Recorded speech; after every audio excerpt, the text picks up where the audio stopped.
Unless you've been living in a hole in the ground for the last 5 years, you'd know Iron Man sacrificed himself to save the universe, a virus took over the world and locked everyone home before suddenly disappearing, a man named iTALK Studios created a channel named iTALK Studios, and last but certainly not least, the Houston Astros were exposed for cheating in one of the biggest scandals in sports history. That's old news now, half of that team is either retired or on new teams, and of course some jokes and taunts are thrown around here and there on the cheating, even though they'd end up winning another championship in 2022, but by now the cheating stuff is mostly over with. But at the same time, as time continues to go on and we get further from it, yeah, it's not as big of a deal as it once was, but it's also clear that it really forever will sit in baseball lore as one of the more frowned upon things. Even though really everyone's blood isn't boiling anymore about necessarily, it's still something that at times could flare up and get people going, especially those who were affected by this scandal the most, the Dodgers. So welcome back, or welcome for the first time if you're new to the channel, and consider subscribing if you enjoy the videos, as the Dodgers-Astros first game against each other after the cheating back in 2020 became iconic.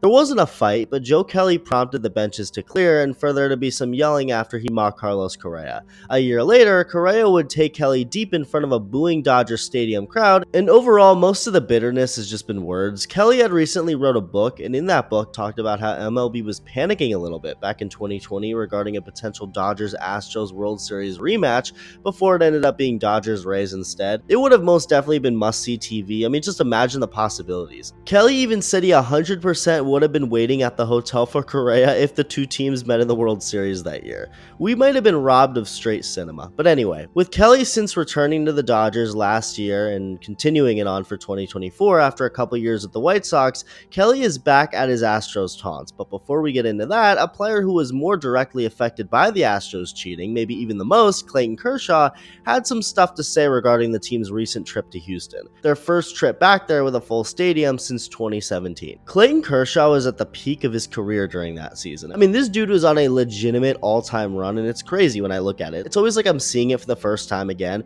From 2011 through 2014, he led all of baseball in ERA, won the MVP and Cy Young Award in 2014 after winning the Cy Young Award in 2011 and 2013, went on to have a couple more dominant seasons in 2015 and 16 before leading the National League in ERA in 2017.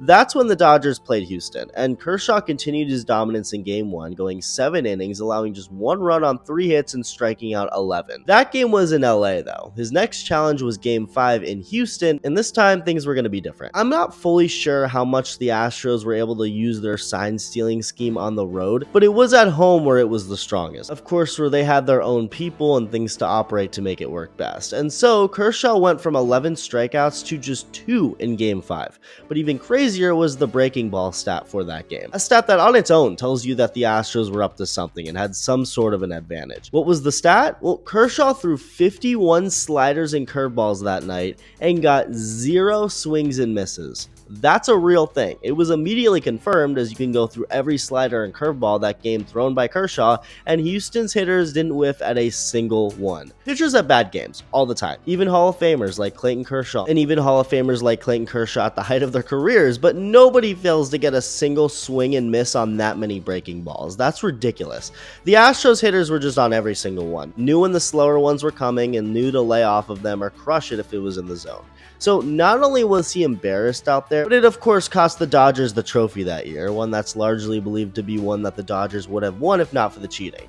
And so as the guy impacted the most, Kershaw was asked about being back in Houston and Minute Maid Park, and he didn't sugarcoat anything or play politics. He was pretty blunt that he doesn't like going there, repeating that same sentence 4 times, saying that he doesn't like rolling up and seeing the 2017 ring in front of their stadium. Quote, "I probably don't do a good job of dealing with things that affect me in general long term, so I think reliving some of this stuff, some people will say it's healthy. It doesn't help me. It doesn't make me feel good to talk about it. It's not like it's life altering, like something terrible with your family. I don't want to put it in a category like that. As far as careers go, jobs go, this is a place I just don't like."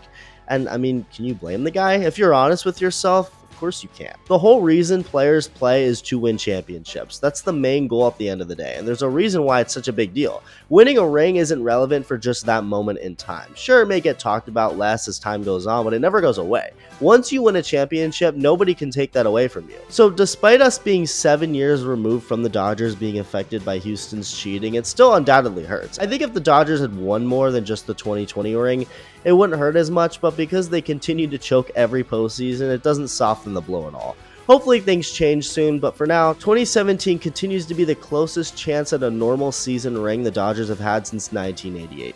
And back to Joe Kelly, that dude absolutely despises Houston and everything to do with it. After Gavin Lux was hit by a pitch from Ronel Blanco, Kelly yelled out and taunted Blanco by saying, "Hey, woman's private part." Houston ended up coming back and walking off that game when the Dodgers led 5-0 at one point.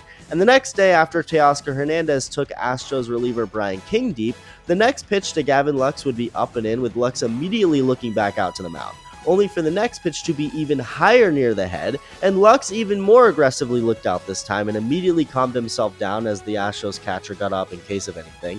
Lux went on to work a walk and score on a Cavan Biggio single in an eventual Dodger win. Joe Kelly entered the game soon after, throwing a shutout inning, but not before, of course, being booed by Astros fans. And after the game, in classic Joe Kelly fashion, he said that he didn't hear them because they weren't loud enough. Nobody blue balls us more than the Dodgers and Astros. These games always tease us with fireworks, but they never actually happen.